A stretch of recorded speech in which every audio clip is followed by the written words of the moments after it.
2027 বা 31 বিশ্বকাপেই টাইগাররা হতে পারে চ্যাম্পিয়ন। ভারতের 83 বিশ্বকাপ জয় মিরাজের অনুপ্রেরণা। ক্যাপ্টেন্সি কঠিন কাজ, তবে সময় পেলে ভালো করা সম্ভব বলে মিরাজের বিশ্বাস। ক্যাপ্টেন্সি নিয়ে নিজের ভাবনার কথা খেলাযোগে কোনো এক আড্ডায় খোলামেলা জানিয়েছিলেন মেহেদী মিরাজ। নাইয়ান বিন জসিমের রিপোর্ট। দেখেন, ক্যাপ্টেন্সি এমন একটা জিনিস যেটা আপনি মনে করেন কি যে করতে আপনাকে সময় দিতে হবে।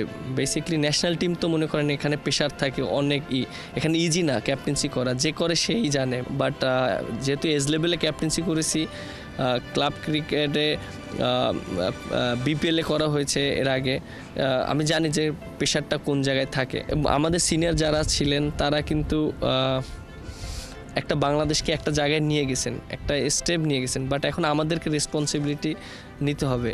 কোন এক সময় ওয়েস্ট ইন্ডিজে আপনার সঙ্গে কথা হচ্ছিল, আপনি বলছিলেন যে ইনশাল্লাহ চ্যাম্পিয়ন হওয়ার স্বপ্ন দেখি, 2023 না হলে 2027 দেখি। বাংলাদেশ আসলে বিশ্বকাপ কবে জিততে পারে, কবে জিতার আত্মবিশ্বাসটা আপনি রাখেন?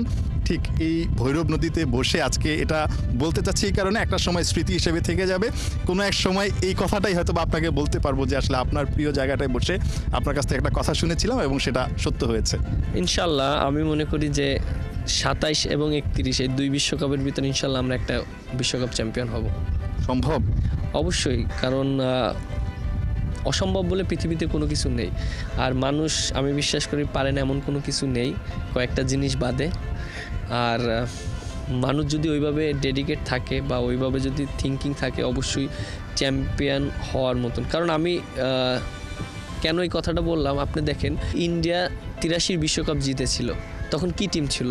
এখন যদি আপনি ওয়ার্ল্ড ক্রিকেট দেখেন, এখন যদি আপনি ওয়ার্ল্ড ক্রিকেটে যদি আপনি যারা ইন্টারন্যাশনাল ওইরকম খেলছে না, মাঝে মাঝে বাছাই পর্ব খেলছেন বিশ্বকাপ, লাইক আপনি ধরেন নেপাল বা ইউএই, এরা যদি এখন না এসে বলে যে আমরা ওয়ার্ল্ড কাপ চ্যাম্পিয়ন হতে এসেছি, আপনার কাছে কিন্তু একটু অস্বাভাবিক লাগবে। বাট একটা জিনিস দেখেন, ওই সময় কিন্তু ইন্ডিয়া কিন্তু অত ভালো টিম ছিল না, বাট কপিল দেব বলেছে আমরা ওয়ার্ল্ড কাপ চ্যাম্পিয়ন হতে এসেছি। বাট সেই সময় যদি ওরা চ্যাম্পিয়ন হতে পারে, তাহলে কেন আমরা এই সময় এত ভালো প্লেয়ার, ওয়ার্ল্ড ক্লাস প্লেয়ার দিয়ে আমরা হতে পারবো না, বা আমাদের টিম পারবে না? আমাদের তো ক্রিকেটার অনেক ভালো আসছে। এবং দেখেন যে ওই সময় কোন প্লেয়ারগুলোও খেলবে, অনেক ভালো ভালো ক্রিকেটার আসবে। এবং দেখেন যারা যুব বিশ্বকাপ চ্যাম্পিয়ন টিমের প্লেয়াররা আছে, 2020-এর চ্যাম্পিয়ন হয়েছে, তারা অনেক ম্যাচিউরড হবে। তখন তারা তো বিশ্বকাপ অলরেডি জিতেছে, তারা যদি ওই সময় খেলে, অবশ্য তারা কিন্তু বিশ্বকাপের স্বাদটা পেয়েছে যে কীভাবে চ্যাম্পিয়ন হতে হয়। হয়তো এটাও একটা অপরচুনিটি হতে পারে। নিঃসন্দেহে অনেক আশার কথা শুনলাম মেহেদী হাসান মিরাজের কাছ থেকে। মেহেদী হাসান মিরাজ তার প্রিয় ভৈরব নদীতে বসে যে কথাটা বললেন, 2027 অথবা 2031 এই দুইটা বিশ্বকাপের মধ্যেই বাংলাদেশের অধরা বিশ্বকাপটা ধরা হয়ে যাবে।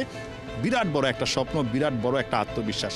সেই আত্মবিশ্বাস নিয়েই খুলনা থেকে বিদায় নিচ্ছে নাহিয়ান বিন জসিম, 71 খুলনা।